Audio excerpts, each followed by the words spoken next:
ubu ni saa 10 n'igice ku isaha mpuzamahanga ya GMT, ni saa 12 n'igice ku masaha yo mu Rwanda no mu Burundi.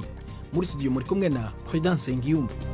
Wiriwe hoteza amatwi BBC gahuza miryango aho hose ku isi, kaze kuri radio, kuri Facebook live mu buryo bw'amashusho, kuri bbcgahuza.com no ku mirongo migufi ya shortwave. Dore ingingo z'ingenzi z'amakuru turambora mu kanya. Mu Burundi, mu gihe itangira ry'amashuri ryimikirije muri uku kwezi kwa 9, ababyeyi n'abanyeshuri baravuga ko bafite impungenge z'ibikoresho byabaye imboneka rimwe. Mfise abana bere batatu bayiga ku mashuri abiri atandukanye, niriwe ndavuga ngo niri ibintu birazimvye gose, kuko hari aho banci 55 kandi mu mwaka uheze twari munsi y'40. Mu Rwanda, umunyapolitiki utavuga rumwe n'ubutegetsi Victoire Ingabire yasabye urukiko kumurekura by'agateganyo, avuga ko afunzwe binyuranyije n'amategeko. Mu Burundi, abayobozi mu rwego rw'ubuzima baravuga ko abarwayi ba virusi y'igitigu cyangwa umwijima batishoboye bazahabwa imiti y'iyi ndwara ku buntu. Si ibyo gusa, na bino bikoresho bituma bikuraba uko umugero ungana mu maraso, abariko barabironka nuko nabo babironka ku buntu. Mu Rwanda ho haravugwa umuti mushya ugamije gufasha bamwe mu kwirinda ubwandu cyangwa gukwirakwiza ubwo bwandu bwa sida, cyane cyane ukazafasha abasanzwe bakora akazi ko kwicuza ndetse n'abatinganye. Umva bamwe mu basanzwe bafata imiti igabanya ubukana bwa sida. Kwa muganga nibo babituganirije babitubwiraho. Urabona kiriya kinini umuntu ajyaga nka buri munsi, hajya amezi 6 yashiraga nabara nkasanga asigaye nk'ibinini 10. Urumva mba naragiye nsiba, ariko ikinini kimwe icyizere 90% ubuzima buziyongera.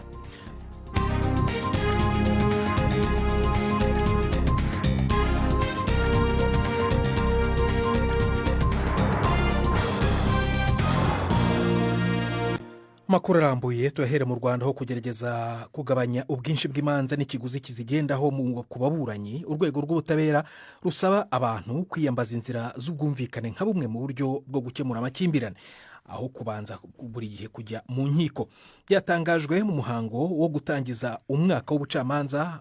Navuzwe ko kandi hari uburyo bwatangiye kugeragezwa nk'ubuhuza hagati y'abafitanye ibibazo ndetse no kwemera icyaha bikozwe n'uregwa kugira ngo agabanyirizwe ibihano. Inkuru ya Jean Claude Mwambutsa.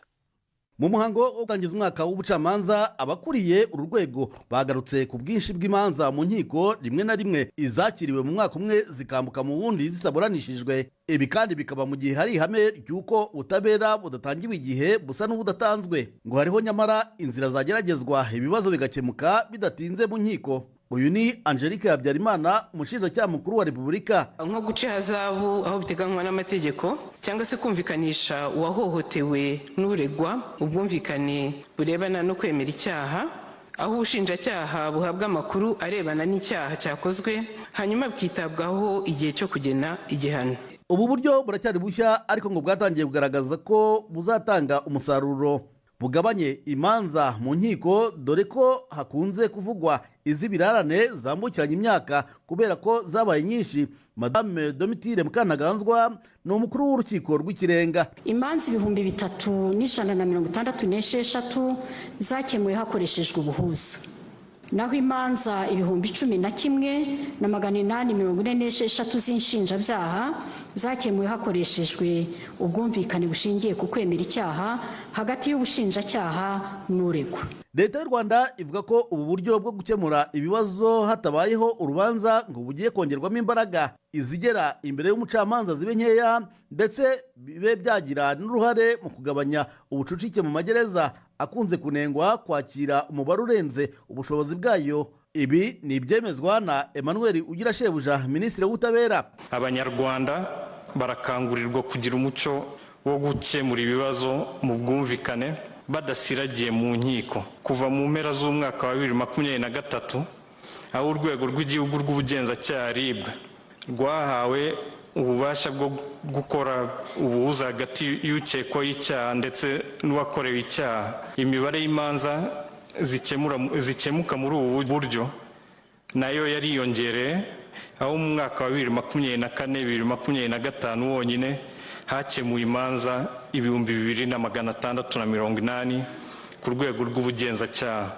Muri uyu muhango havuzwe kandi no ku byaha bitamenyerewe cyane mu nkiko z'u Rwanda. Ibi byiswe iby'inzaduka ni nk'ibishingiye ku ikoranabuhanga, nk'ubujura bukorerwa mu mabanki, aho uwiba bitamusaba kwinjira muri izi nyubako, ahubwo akaba yayobya akayabo yifashishije ikoranabuhanga. Hari kandi n'ibyaha byo gucuruza abantu ndetse n'ubucuruzi bw'ibiyobyabwenge. Jean Claude Mwambutsa, BBC Gahuzamiryango, i Kigali.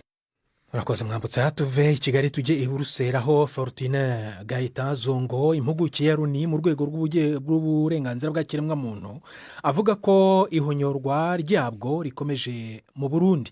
Gaëtan Zongo asanzwe atemerwa na leta y'u Burundi, akaba kandi mu kiganiro yagiranye na BBC Gahuzamiryango i Buruseli, aho yari mu rugendo rw'akazi, yavuze ko nubwo leta y'u Burundi ikomeza kubihakana, mu Burundi hari abagifungwa bazira ubusa, abandi bakaburirwa irengero, hakaba ndetse ngo n'abicwa. Yongeraho ko urubuga rwa politiki rwugaye, abamenyesha amakuru cyangwa abanyamakuru nabo bakamburwa uburenganzira bwabo. Fortune Gaëtan Zongo yaganiriye n'umunyamakuru Alain Majesté Barenga i Buruseli mu Bubiligi. Fortune Gaëtan Zongo, musanzwe muri umuhinga adasanzwe ishira mpuzamakungu ni kwijanye n'agateka kazira muntu mu Burundi, naho leta y'u Burundi itabemera. Ariko tutabeshanye, haracari ihonyanga ry'agateka kazira muntu mu Burundi, nagushikuza kuba kuri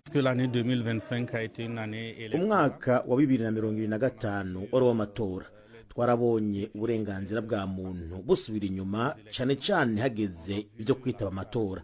Twarabonye amatora ategurwa kuva mu 2023 no mu 2024 atamuco urimwo, aho imigambwe itavuga rumwe n'ubutegetsi yaburabujwe, ikankigwa gukora kuko yagomba guhangana n'uri ku butegetsi. Iyo migambwe yaratswe uburenganzira bwayo.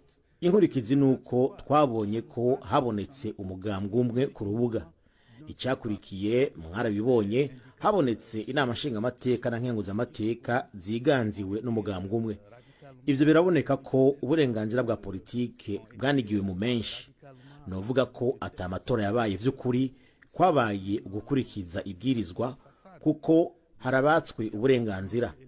Haca hiyongera ko uburenganzira bw'ibimenyesha makuru bwahonyanzwe, kuko biragaragara ko butabaho, kuko amenyesha makuru babohewe amaboko imugongo, kuko benshi bemera gukorana n'ubutegetsi mu kuninahaza ivyo abategetsi bifuza.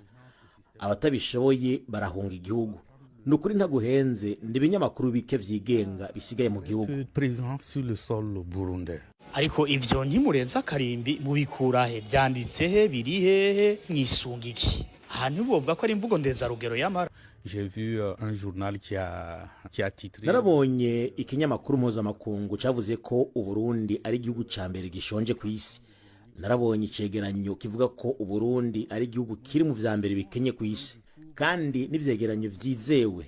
Turafise ivyegeranyo n'ibiharuro vy'ishirahamwe rya ONU rijejwe impunzi HCR, turafise ivyegeranyo vya banki y'isi, turafise ivyegeranyo vy'ibigo mpuzamakungu vyizewe bifise n'ivyicaro mu Burundi.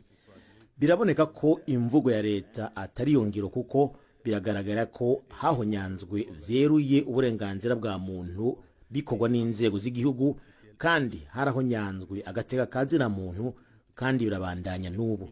Nta burenganzira bwa politike buhari mu Burundi, nta kwishira no kwizana birangwa mu Burundi. N'ubu harabicwa bakaburizwa igufa, harabapfungirwa ubusa, harabagihohoterwa, abandi bakaburirwa irengero. Hari n'abicwa ataco bazira mu Burundi. Courant donc dans ce pays-là.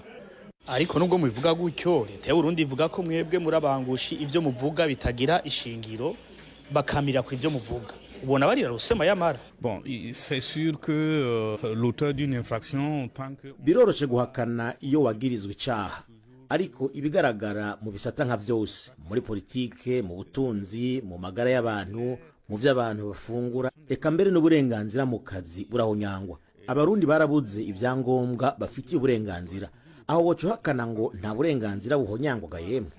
Kandi babikora ni inzego z'igihugu, kuko nizo zifise uburenganzira bwo gukingira bene gihugu et de promouvoir les droits de l'homme au Burundi. Mu Burundi, mu gihe itangira ry'amashuri ryimikirije mu kwezi turimo kwa 9, ababyeyi n'abanyeshuri baravuga ko bafite impungenge z'ibikoresho bikomeje guhenda, kandi ari ibikoresho by'ingenzi. Amakaye, impuzankano cyangwa umwambaro w'ishuri mu Kirundi ni bimwe mu byabaye imboneka rimwe kuri bamwe mu babyeyi. Ababyeyi rero bakaba basaba ko ibyo biciro byagabanurwa. Ni inkuru ya Patrick Waso i Bujumbura. Angirira mina niyo 2 nabisepare. C'est mieux. turi muri imwe mu maduka adandaza ibitambara bashoramwo impuzu abanyeshuri bambara iyo bari mu masomero. Abaza kugura ivyo bitambara si benshi kuko abatari bake ubukene burabugarije, abandi barumiwe. Naye naronse urumva usanga ibintu bizimvye, rero kacu usanga biragoye cubandanya urondeza curabaho zizimbutse canke ukaraba urumva natwebwe tuza kuzigura ni kubera nyene umwana aba ahinduye amashuri ahandi ho ntiba byoroshe bivanye n'ubutunzi twene bwifashe mu gihugu. Byoroshe kuko je mfise abana bere batatu bayiga ku mashuri biratandukanye, niriwe ndavuga ngo niri ibintu birazimvye gose kuko hari haho banci 55 kandi mu mwaka uheze twari munsi y'40. Ahandi hoho narumiwe nabuze uko ngira kuko bambwiye ko imetero iyo uniforme kuri iryo shure bambwiye ko ari ibihumbi bishika hafi 50. Ukuvuga uniforme z'umunyeshuri umwe cazigwa mu bihumbi bishika 300. Birateye ubwoba n'ukuri. N'udandaza ibitambara aho kuri Avenue de la Mission mu gisagara ca Bujumbura arahuza n'abavyeyi ko ibintu bizimvye. Aravuga ko arico gituma abashorera atari kirenga. Kazungu Alexandre agahanura abadandaza kutazimba abavyeyi. Nubahanura kutikiga mu kiza bafatiranire n'abavyeyi ko ni periode biba bikenewe niko mugabo umudandaza suwikika mu kiza, umudandaza nukorera ku nyungu ziwe n'izabandi ntarebe inyungu ziwe wenyine. Nohanura abandi rero bibo bayumvira kuduza ibintu kubera ko abakiriya baba babanye benshi baba bakenewe atari byiza. Abashona impuzu z'abana nabo nyene baremeza ko ibintu bigoye ubu kuko abavyeyi baza gushonesha impuzu z'abanyeshuri ari bake ugeranije n'imyaka iheze. Abantu bari kwashonesha buke kweri umvo zuko ngira ngo ubukene bw'amahera ibintu binazimvye ko ni forum irazimvye gose cyane gose, rero abashonesha ni bake nta bakiya turabona kweri. Imetero kera nko mu mwaka wahera yayigura nk'imetero nk'ibihumbi 15, uno musi agiye kugura cya gitambara cya uniforme asanga kigeze ku bihumbi 25 cya ku bihumbi 30 bivanye n'ingene umudandaza yakiranguye akituzanye natwe tugishone kubera ubuzima buguma buzimba. Nyamba mu mwaka wahera twayimusonera nk'ijipo ku bihumbi 6, uyu munsi aje kwisonesha agaca asanga tuyishona nko ku bihumbi 12 bivanye n'ingane ibikoresho byaduze. Dufate nk'amerastike twashira mu majipo wahora ugura 500, uyu munsi ugasanga imetero ku 5, ntivyoroshe ko yajipo izoja kuri ca giciro wamukorera ko ku mwaka uheze. Rero umuvyeyi wamubwira igiciro akumva biraremereye ashize ko nawe yaguze amametero y'ibitambara akahitamwo kubiheba. Hariho n'abagenda bashitse ku kibanza. Si uniforme gusa zazimvye n'ibindi bikoresho nkenerwa nk'amakaye navyo nyene ibeyi yaraduze. Mu Rwanda bundi bisanzwe bivugwa ko amazi ari ubuzima, ariko ikibeho mu majyepfo harafatwa nk'umugisha na bamwe bafite imyemerere ya Kiliziya Gatolika. Side ingwa mu maso, amaso ndahuma, numva umuriro uratse no gukanura ntibyashobokaga, nari nahumye sinzi ukuntu nibutse nibuka ko mfite amazi nakuye ikibeho, amazi nayo akarabye mu maso, umuriro wari uri kwaka mu maso warazimye, numva mbaye nk'aho umuntu ari guhuha mu maso. Bivugwa ko amazi ari ubuzima, ariko ikibeho mu majyepfo y'u Rwanda harafatwa nk'umugisha. N'amazi bivugwa n'abafite ukwemera gushingiye ku idini Gatolika ko yatanzwe na Bikira Mariya igihe yabonekeraga abakobwa 3 mu myaka ya za 80. Bivugwa ko muri ayo mabonekerwa Bikira Mariya yatanze amazi muri ako gace katayagiraga binyuze mu masoko 3 yaje kuhavumburwa. Bamwe mu bahakorera ingendo rero ziyobokamana bavuga ko ayo mazi abafasha gukira zimwe mu ndwara. Cyakora Minisiteri y'Ubuzima y'u Rwanda igasaba abantu kugana amavuriro aho kwizera ibitangaza. Inkuru ya Yves Bucyana. Ukigera Kibeho, ikintu cya mbere gitangaza ni ukubona hafi ya buri wese mu baje mu rugendo nyobokamana agendana akajerekani k'amazi. Mu gishanga kiri hafi niho ayo mazi avomwa. Ndabona imirongo miremire y'abashaka kuvoma. Hari abumva babanza kubona amazi make yo kunywa, kuyimenaho mu mutwe, mu maso cyangwa ku birenge mu gihe bategereje kugerwaho bakavoma yo gutahana. Abaza kuri iri riba ni abafite imyemerere ko aya mazi ari ay'umugisha utangwa na Bikira Mariya, agakiza mu buryo bw'igitangaza. nza nkora porodowi iyo kudefiriza irancika side ingwa mu maso amaso ndahuma numva umuriro uratse no gukanura ntibyashobokaga nari nahumye sinzi ukuntu nibutse nibuka ko mfite amazi nakuye ikibeho amazi nayo akarabye mu maso umuriro wari uri kwaka mu maso warazimye numva mbaye nk'aho umuntu ari guhuha mu maso amaso hari hajemo ibintu by'umweru ariko natabawe n'aya mazi yo kw'iri soko. Muri 2001 Vatikani yemeye ko Bikira Mariya yabonekeye abakobwa batatu mu ishuri ry'abakobwa riri hano Kibeho kuva mu mwaka wa 81 kugera muri 89. Aya mazi asanishwa n'ayo mabonekerwa ya Bikira Mariya. Umwe mu bakobwa batatu byemejwe ko Bikira Mariya yabonekeye ni Nathalie Mukamazimpaka, aracyaba hano Kibeho. Ariko akaba afite amateka mu gihe cy'amabonekerwa, kuko mu gihe cy'amabonekerwa Bikira Mariya twamusabye isoko y'umugisha amazi, aratubwira ati nzayibaha, ariko ku bundi twumvaga nyine dukeneye amazi cyane kandi tukumva bishoboka ko yayaduha nyine aho ngaho hano hafi. Benshi iyo bagana mu gishanga haherereye iriba bagenda bavuga rozari ntagatifu. Uretse abo mu Rwanda n'abaturuka mu bihugu byo hanze, hari abifuza gutwara kuri aya mazi. Yolanda Masolwa ashinzwe ingendo nyobokamana z'abava muri Tanzania, ubu nibwo buhamya bwe. Kuna kijana nilimpata toka jimbo la Geita. Hari umusore mu ntara ya Geita wari ufite kanseri y'ukuguru.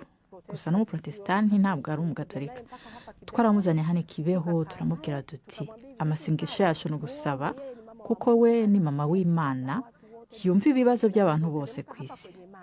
Tumuzana hano kwiriba turamubwira tuti saba Bikira Mariya agukiza ukuguru kandi ubikore ukumenaho amazi. Bigenje gutyo nyuma twara nandi mazi mu icupa. Nyuma y'igihe gito uwo musore yarakize ameze neza aba i Geita. Kidonda kilipona kabisa na yuko Geita. Leta yasuzumye ubuziranenge bw'aya mazi ihashyira amavomero agezweho, inemera ko akoreshwa n'abaturage nyuma y'igihe hano hatahuwe amasoko atatu. Nubwo hari ubuhamya bwo gukira indwara kubera aya mazi yitwa y'umugisha, ariko ni ku myemerere ya bamwe, siko bose babyemera. Minisiteri y'Ubuzima y'u Rwanda ishishikariza abantu kwisuzumisha indwara no kugana abaganga ngo bavurwe aho kwiringira ibitangaza. Yves Bucyana, BBC Gahuzamiryango, Ikibeho.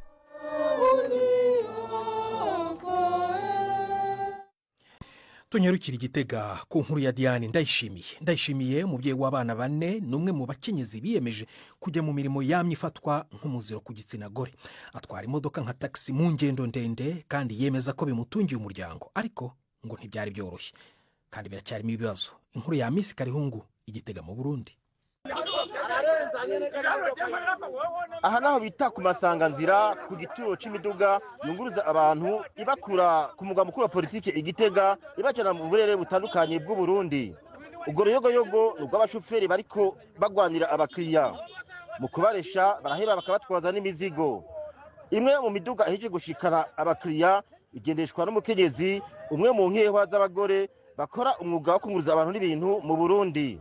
Nitwa Ndayishimiye Diane, nkaba ndi umushoferi kuri Ngozi Gitega, nkaba ndi umumama w'abana 4, imyaka 35.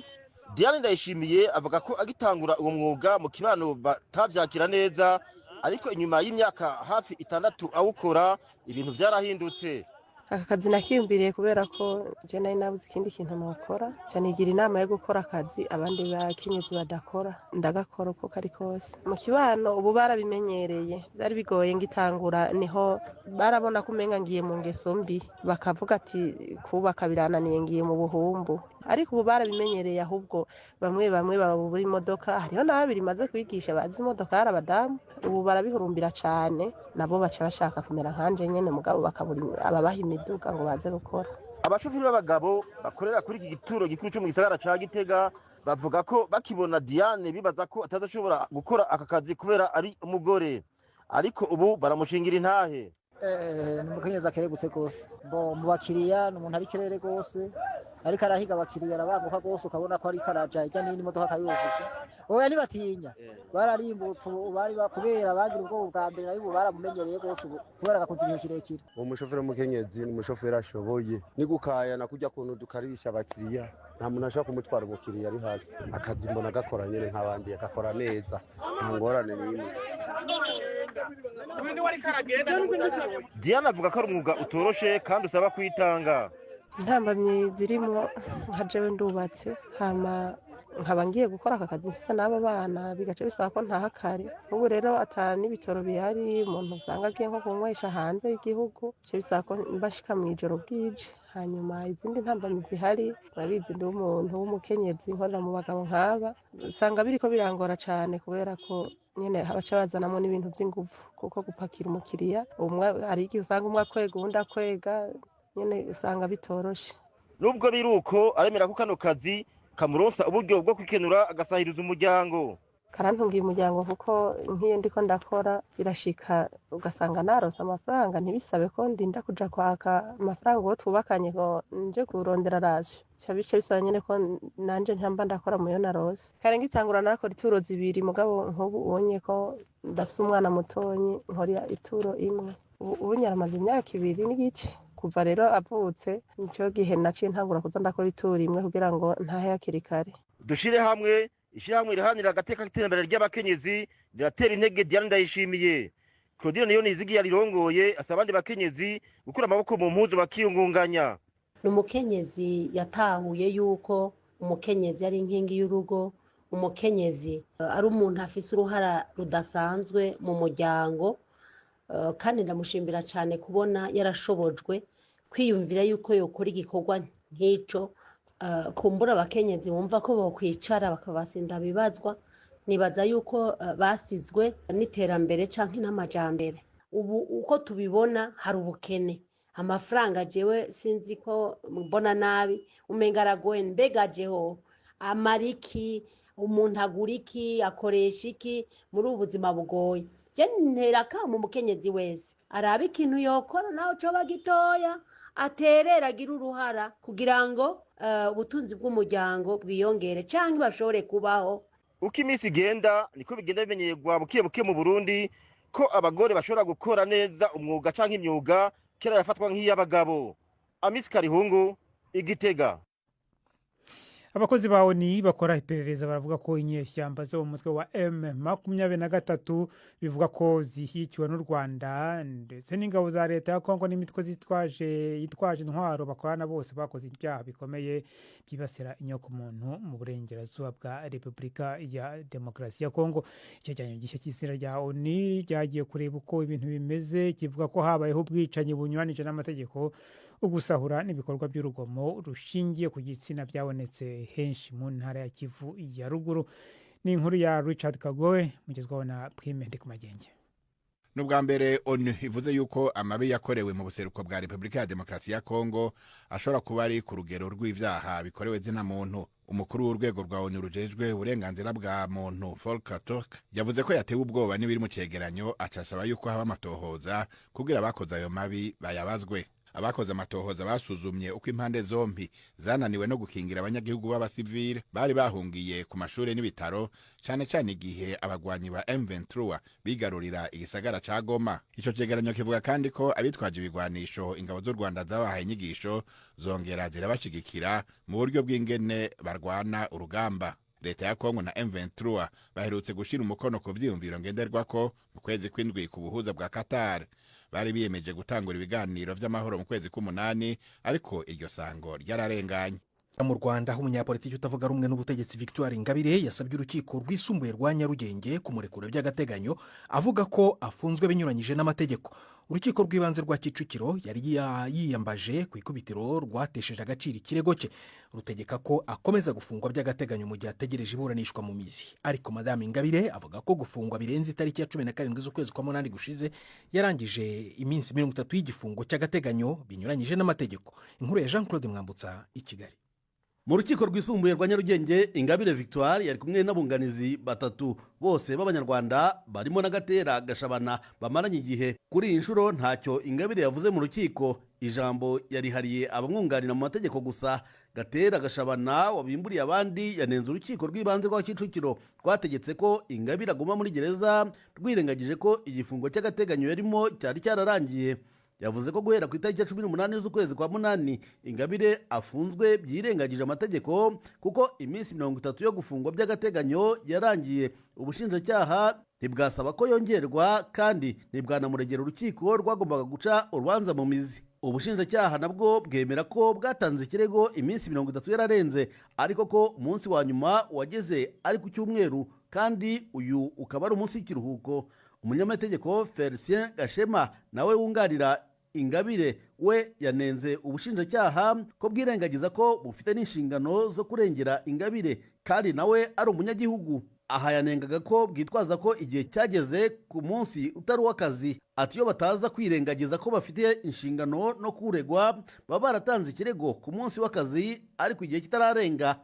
Uruhande rwunganira Ingabire kandi ruvuga ko gufungwa by'agateganyo bigomba gufatwa nk'ibihe bidasanzwe, ko muri ibi bihe iminsi igomba kubarwa hatitawe ku kuba ari iy'akazi cyangwa ikiruhuko. Uruhande rwa Ingabire rwongeye kugaragaza ikibazo cy'uburwayi bw'umugabo we bukeneye ko aba adafunze kugira ngo amwiteho, kabone n'ubwo byanyura mu biganiro byo kuri telefone kuko kugeza ubu ataremererwa gusohoka igihugu. Ingabire aregwa ibirego 6 bihuye cyane n'iby'itsinda ry'abantu 9 bivuga ko ari abayoboke b'ishyaka rye Darfa Umurinzi ritarandikwa. Yatawe muri yombi, abandi bamaze imyaka n'isaga bafunze. Ubushinjacyaha bukavuga ko imyiregurire ya bamwe ariyo yagaragaje ibimenyetso bigaragaza uruhare rwa Ingabire mu byaha bakurikiranyweho. Ingabire ahakana uruhare urwo arirwo rwose muri ibi byaha, bimwe muri byo ndetse akavuga ko byashaje ku buryo nyuma y'imyaka isaga 4 bitaba bigikurikiranwa n'amategeko. Icyemezo cy'urukiko gitegerejwe ku wa mbere cy'umweru gitaha.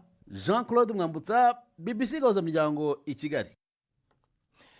Urakoze Mwambutsa. Tugiye mu Burundi. Abayobozi mu rwego rw'ubuzima baravuga ko abarwayi ba virusi y'igitigu cyangwa umwijima batishoboye bazahabwa imiti y'indwara ku buntu. Ni mu gihe ikiguzi cyayo gikomeje kuzamuka cyane, ariko kandi n'iboneka ry'iyi miti ubwayo rikaba ari ikibazo.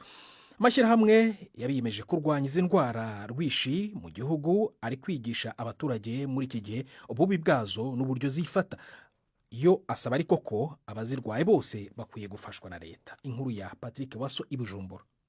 Naravukanye hepatite B, hanyuma mu kuyimenya mu by'ukuri hari mu 2002 ngiye gutanga amaraso. Uwo ni Onesphore Nibigira, umwe mu bagendana indwara y'igitigu hepatite B yavukanye. Mu muryango wiwe benshi barahitanywe n'iyo ndwara kubera ukutamenya. Siyo wenyene. Muri kino kiringo Uburundi buriko burifatanya n'amakungu mu kugwanya indwara z'igitigu ziterwa n'imigera. Amashiramwe yishyize hamwe mu kugwanya indwara z'igitigu avuga ko abagendana n'izo ndwara bibagora kwivuza no kwipimisha kuko imiti yayo izimvye ku isoko. Tarsise Nahimana numwe mu bari muri ayo mashira hamwe. Gutuma ibipimo bizimvye cyane kuko nk'akarorero igipimo cyo kuraba urugero rw'imigera umuntu ariha ibihumbi 250 make, aho rero ntiharashika ko basanze iyo migera irimwo bakwandikira imiti nayo irazimvye. Agacupa kamwe mu kwa kane kagwe 750, murategeza kugura uducupa 3 kwera n'amezi 3. Urumva yuko kugira umuntu aronka umuti ni miliyoni zirenga 2 na Onesphore Nibigira aremeza ko harigeze kuba ikena y'iyo miti. Uwo muti wanashaka urazimvye gose, ubu turawuronka ku buntu. Mugice no kumenyesha nuko mu 2019 harigeze kuba ikena ryawo, umuti urabura amezi 4. Nibutse hari abantu umuntu yagize yatereka tukubarize hanze, acambwira bati uwo twagomba gusaba dufashe hanze tugurire, dusanze ari €430. Mu mugambi w'igihugu ujeje kugwanya umugera wa sida, indwara zifatira mba vyirondoka hamwe n'imigera y'igitigu, bavuga ko ibiharuro by'abagendana izo ndwara z'igitigu mu Burundi bidaherutse gushirwa ku gihe, ariko bemeza ko ari kibazo cyo kwitaho cyane. Ni mu gihe indwara y'igitigu zituruka ku migera ziza mu kibanza c'indwi mu guhitana abantu benshi ku isi. umuyobozi w'uwo mugambi ni muganga Aime Ndayizeye. nta vyigwa bihanitse rw'igihugu birakorwa, ariko ivyigwa vyakozwe bimwe vyarerekanye yuko mu bene gihugu bose abashika ibice 4.6 kw'ijana barafise umugera w'ingwara y'igitigu ubwoko bwa B, abashika nabo ibice 8.2 kw'ijana barafise umugera w'igitigu ubwoko bwa C.